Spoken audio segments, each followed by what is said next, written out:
Hello everyone, my name is Jake, and today we're going to be talking about a naturally pretty important topic. It's going to be the question on why Congress just seems to not be doing anything these days. I mean, like you look at what they're passing, and they're really not passing anything. I'm not sure if this is an all-inclusive list, but you look at this, okay?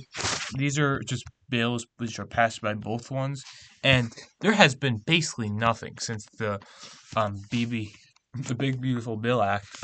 There's been three bills passed since then. And it's not good because Congress is literally how you pass bills. So you don't want them to be doing nothing. But these days, especially with this current Congress, it just seems like they're doing absolutely nothing, and it just is very annoying because there's so many different bills where they can pass. There's so many different things, such as voter ID, which are just super popular, but because of things like filibusters, the Senate Majority Leader, Thune, not actually putting it up to something, they just don't seem to be passing it, which is unfortunate because 85% of Americans support the Voter ID Act. So, a couple of reasons why this is the case. The first is really the most obvious, the filibuster. Now, for this, there's a couple different it's a very complicated topic right here. Basically, the filibuster um is used to make sure that something doesn't get passed or doesn't get voted on. Basically, for it, it could be just from talking a lot and never stopping the debate on the bill, which needs 60 votes to pass, which is really the whole problem with this thing, as no one party is gonna have 60 votes. Um, you could be talking a lot, you could just not be voting on it.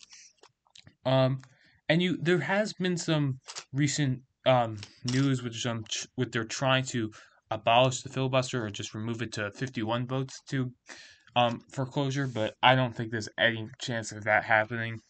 Um, but this is really one of the main reasons why is because they know that it's not going to get 60 votes, so they just don't put it up to a vote, which is kind of just making bills more difficult to pass because um, no one party has had 60 votes in the Senate, I think, since the first year of the Obama administration, and they had it only for 1 year. And then before that, it was like the 70s, and then before that, you needed more than 60 votes for it.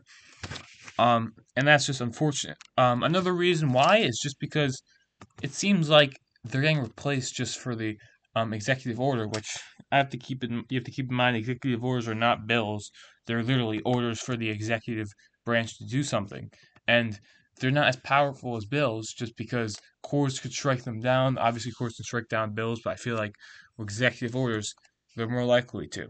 Um, so for the current Trump administration, the first year there's been 225 executive orders.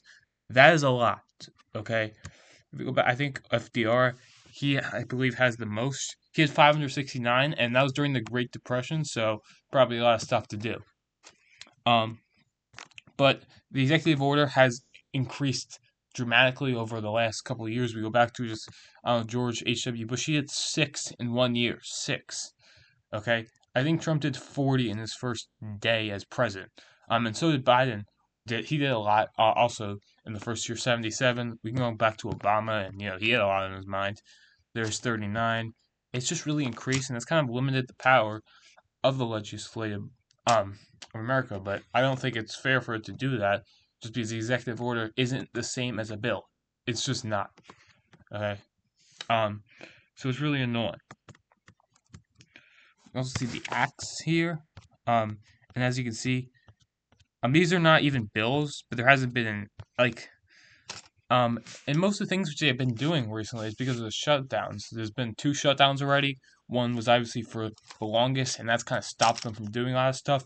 And then you have the most recent one, and there's going to be probably another one in a week, I think. So these constant shutdowns are also taking a toll because because you can't do anything while the shutdowns um going on, and then also you have to fly them back in. It's just a whole mess, and it's kind of stopped them from voting. But I think the biggest problem here is the Congress itself. We all don't like the government. Let's be honest here. We don't like Democrats or Republicans. Um, and they're not doing shit, which is really unfortunate because there's a lot of stuff to do, there's a lot of reforms to make, there's a lot of changes to make, and I'm pretty sure both parties are pretty upset with how their leaders are running this thing. So that's just gonna be all for today. There will be the third video on Sunday for the third week, and I'll just be going on what's been going on this week, which gotta be honest, hasn't been much to be honest, but I'll still talk about what's going on. And thank you for watching.